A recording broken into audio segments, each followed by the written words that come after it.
Anda kembali menyaksikan Apa Kabar Indonesia Siang pemirsa. Informasi yang akan kami hadirkan berikutnya untuk Anda. Ini update terbaru di mana ada suasana haru yang sempat mewarnai pertemuan antara Purbo Iriantono, mantan mahasiswa Universitas Gadjah Mada atau UGM Yogyakarta pada saat dijemput oleh teman kuliahnya dulu di UGM. Ya, Purbo Iriantono selanjutnya dibawa kembali ke Yogyakarta.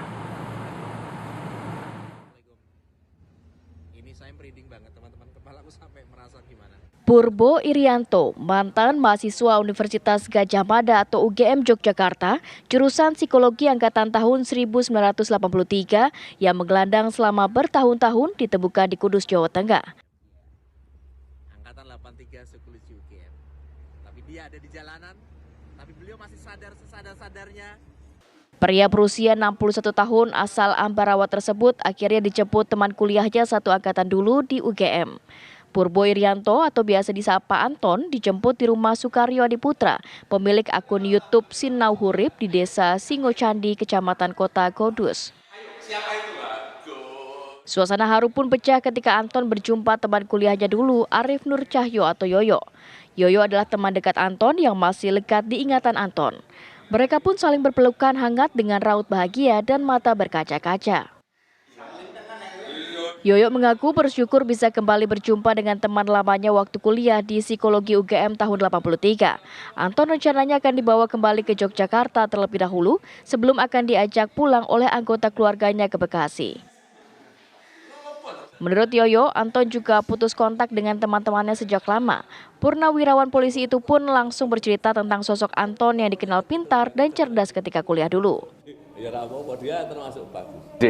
Awal mula saya ketemu Mas Anton atau Mas Purbo Iriantono atau Mas Pungki ini saya dapatkan dari WA teman yang mengikuti postingan dari Sinau Hurip Mas Adi, kemudian di screenshot disampaikan saya apakah benar ini teman penjenengan. Lalu saya kemudian saya juga lagi belajar medsos, saya ikuti, oh betul ini sahabat saya. Kemudian kita posting ke WA grup angkatan Psikologi UGM 83, mereka pada kaget semua karena ini salah satu DPO orang yang kita cari-cari neng dia kabari Pungki. Ya, kami memanggil Pungki dan alhamdulillah puji Tuhan bisa ketemu di Kudus ini. Saya matur sembah nuwun sangat untuk Sinau Hurip ya. Sementara Anton mengaku awalnya menutup diri dan enggan untuk dijemput teman kuliahnya. Namun setelah dipertemukan dengan temannya tersebut, Anton pun tak bisa menyembunyikan rasa bahagianya dengan berulang kali menebar senyuman.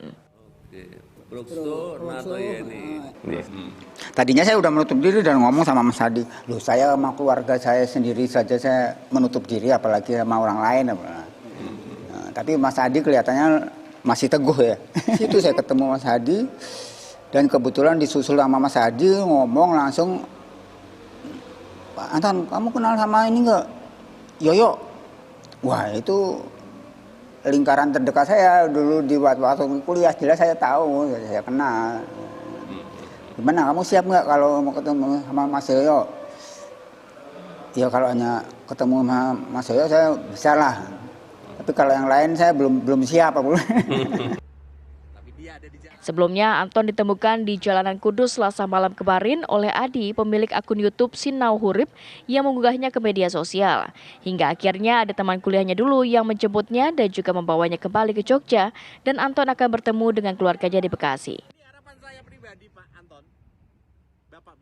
Dari Kudus, Jawa Tengah, Gali Manunggal, TV One mengabarkan. Psikologi UGM angkatan 83.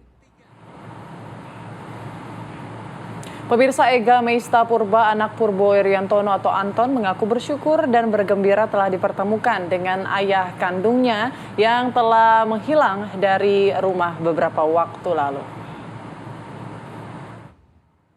Ini saya merinding banget teman-teman, kepalaku sampai merasa gimana. Kebahagiaan terpancar dari wajah Ega Meista Purba, seorang guru di Bekasi, Jawa Barat yang sempat hilang kontak dengan ayah kandungnya Purbo Iriantono atau Anton yang menghilang dari rumah dan menggelandang hingga ditemukan di jalanan Kudus, Jawa Tengah. Dia ada di jalanan, tapi beliau masih sadar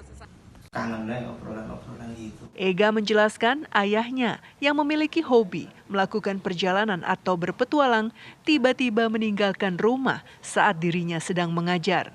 Menurut Ega, selama ini ayahnya tinggal bersamanya di Bekasi usai sang ayah berpisah dengan ibunya. Saat ayahnya hilang, Ega mengaku telah mencari ayahnya ke wilayah Bekasi, menghubungi kerabat di Yogyakarta yang merupakan kampung halamannya. Namun tidak ada kabar mengenai keberadaan ayahnya. Ega sempat kaget saat tahu ayahnya berada di Pati, Jawa Tengah dan menyesal karena merasa tidak dapat merawat ayahnya. Pak, kok pergi toh Pak? Kalau nyari udah keliling Bekasi ya, hubungi kerabat-kerabat yang ada di Jawa Tengah, yang ada di Jawa Timur, karena dulu kan pernah sampai Pacaruban, saya khawatir jangan-jangan sampai sana lagi. Tapi belum ada informasi, nah ini baru dapat informasi lagi. Banyak anak sama bapak kalau hilang itu kan dia tetap khawatir, was-was, maka ketemu ini puji Tuhan bisa melihat bapak dengan keadaan masih sehat. Kalau saya lihat puji Tuhan, walaupun mungkin ya namanya orang harus berjalan lama ya Mbak ya, jadi ya seperti itu, ya keprihatinan itu aja. Jadi terus rasanya tuh ya lah, aku jadi anak kok belum bisa jadi sebaik itu untuk bisa ngerawat bapak itu tuh. Ya, makasih untuk teman-teman dari TV One yang akhirnya mau menghubungkan ya Mbak ya. Semoga habis ini bisa kontak, papa mau balik lagi ke Bekasi. Untuk Pak Adi, puji Tuhan Pak Adi, bapak ditemukan Pak Adi, orang yang baik. Saya tahu Pak Adi orang yang baik, kebetulan saya sering nonton perjalanannya Pak Adi juga dengan teman-teman saudara-saudara kita yang di GJ, dengan yang di jalan. Rabu kemarin, TV One mempertemukan Ega dengan ayahnya di layar kaca. Dalam pertemuan itu, dirinya berterima kasih dengan pemilik akun YouTube Sinau Hurip, Sukaryo Adiputra, atau yang dikenal dengan panggilan Mas Adi. Berkat Mas Adi, ayahnya ditemukan dalam kondisi sehat. Dari Bekasi, Jawa Barat, Kurnia Dwi Hapsari, TV One mengabarkan.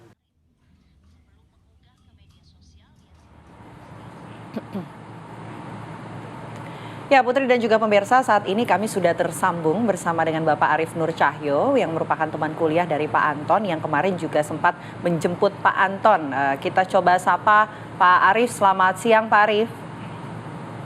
Selamat siang Mbak, selamat siang TV One. Terima kasih undangannya. Pak Arief mungkin bisa cerita. Iya, baik Pak, mungkin bisa cerita kemarin kan sempat menjemput Pak Anton ya Pak. Ini sempat dikontak oleh Pak Anton atau sebetulnya Pak Arief yang melihat dari YouTube-nya Sinau Hurip nih dan mengetahui kalau Pak Anton ini adalah temannya dan menginginkan untuk menjemput Pak Anton. Ceritanya gimana Pak?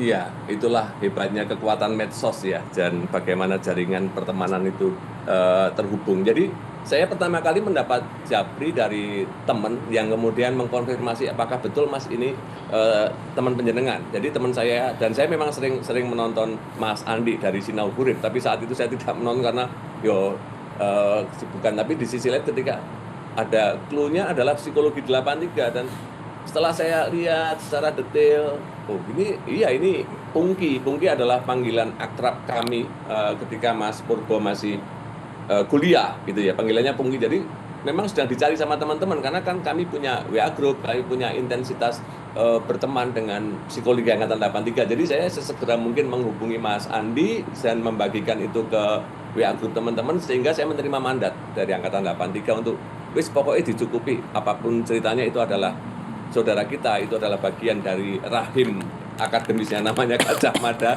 satu angkatan ya lalu saya mendapatkan duta untuk menemui, berkoordinasi, dan bagaimanapun ceritanya yang penting Mas Purbo, Mas Pungki atau Mas Anton itu kita berikan ruang yang nyaman atau safe house atau shelter yang sehingga nanti kita ke depannya gampang ya, supaya beliau tidak kemana-mana dulu. Dan ya, alhamdulillah puji Tuhan beliau sangat kooperatif, masih bisa mengidentifikasi teman-teman meskipun belum siap ketemu, kecuali karo kowe sik Mas gitu dia. Dan saat ini tidak jauh, beliau juga tinggal tidak jauh di lingkungan kami. Dan saya biarkan untuk sekedar berinteraksi dengan masyarakat sekitar sambil mengenang kembali kampus yang dimana beliau pernah belajar pada saat itu. Kira-kira begitu Mbak. Jadi saya menerima dari orang lain, kemudian saya konfirmasi dan saya langsung menjemput paginya. Baik, Pak Arief, kalau pada saat bertemu atau hingga saat ini kondisi psikologis dari Pak Anton sendiri seperti apa yang Bapak lihat saat ini?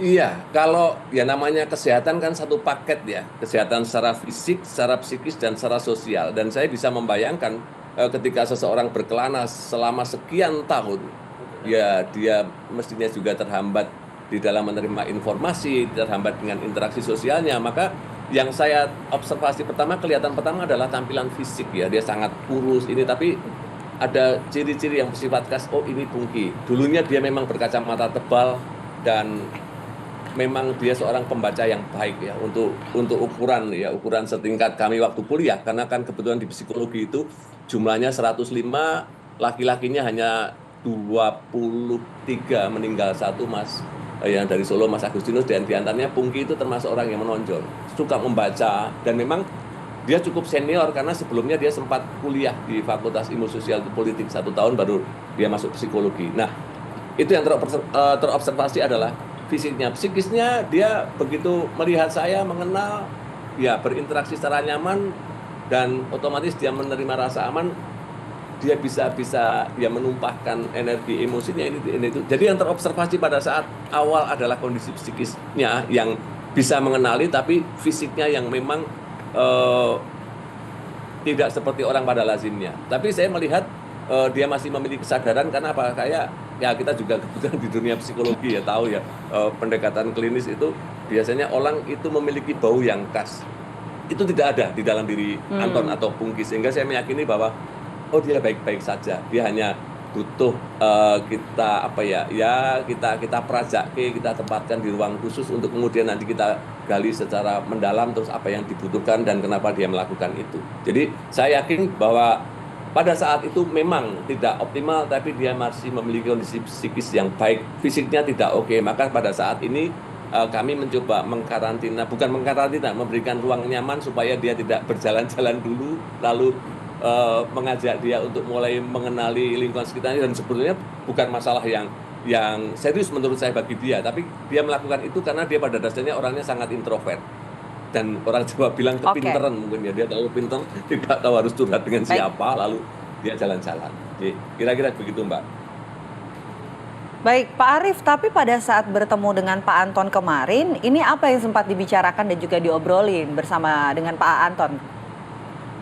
Iya, pertama tentu berkabar, piye kabarmu nang ndi wae dul digoleki wong akeh kok. Nah, itu adalah bahasa-bahasa sandi kami yang pernah kuliah di Jogja. Itu panggilan akrabnya nek Radul, To, Cuk, Su gitu. Nah, dia begitu saya sapa gitu terkekeh sampai Pak Adi juga, oh iya, ini sahabat ini dekat betul. Sehingga lalu yang kita bicarakan adalah berkabar, piye konco-konco, sampaikan maaf saya tadi gawean. Enggak, saya bilang gitu, kami tetap mencari kok, masih ada beberapa juga teman yang belum ketemu, saya mengatakan gitu. Karena kemarin kan kami ulang tahun 2023 itu kami ulang tahun ke-40, sehingga kami sempat membuat buku. Salah satunya sih Mas Pungki itu penulis yang baik. Kami sebenarnya berharap Pungki neng dia kok ora nulis ya. Kami membuat sebuah tulisan yang ditulis oleh teman-teman angkatan 83, maka judulnya Jejak 83. Nah, Pungki itu yang salah satu yang kita cari, dan sembah nuwun TV One, terima kasih Mas Adi Sinauhurip telah mempertemukan kerabat yang selama ini kita cari. Ya, jadi baik. Berkabar, kemudian say hello, dan ya dengan bahasa simbol itu kelihatan bahwa dia sangat senang, dan aku butuh konco, saya butuh teman untuk sharing, untuk bersandar ya. Maka kami memutuskan untuk membawa ke Jogja, dan kami sudah matur untuk keluarganya jangan khawatir, karena anaknya Mas Pungki, keluarganya Mas Pungki adalah keluarga kami juga. Jadi nanti bisa dikomunikasikan kemudian. Kami percaya bahwa yang paling penting adalah pada saat ini ya kita orang Jawa bilang kita kemonah dulu lah, kita rawat dulu, kita temani dulu, kita siapkan dulu Mas Pungki supaya Mas Anton supaya nanti bisa lebih menjadi dirinya dan menjadi Anton yang tidak seperti digambarkan teman-teman medsos pada saat ini menggelandang. Meskipun bagi saya itu adalah dia sedang jalan-jalan saja cari angin, hanya tempatnya dari Jambi ke Mataram atau keliling Jawa Timur, dan sarana transportasinya jalan kaki ya. Itulah hebatnya Mas Anton gitu. Baik. Terima kasih banyak Pak Arief telah menjemput Pak Anton, dan kita harapkan juga Pak Anton ini secara psikologis ini bisa kembali pulih dan sehat seperti sedia kala. Terima kasih banyak Pak Arief, sehat selalu, selamat siang.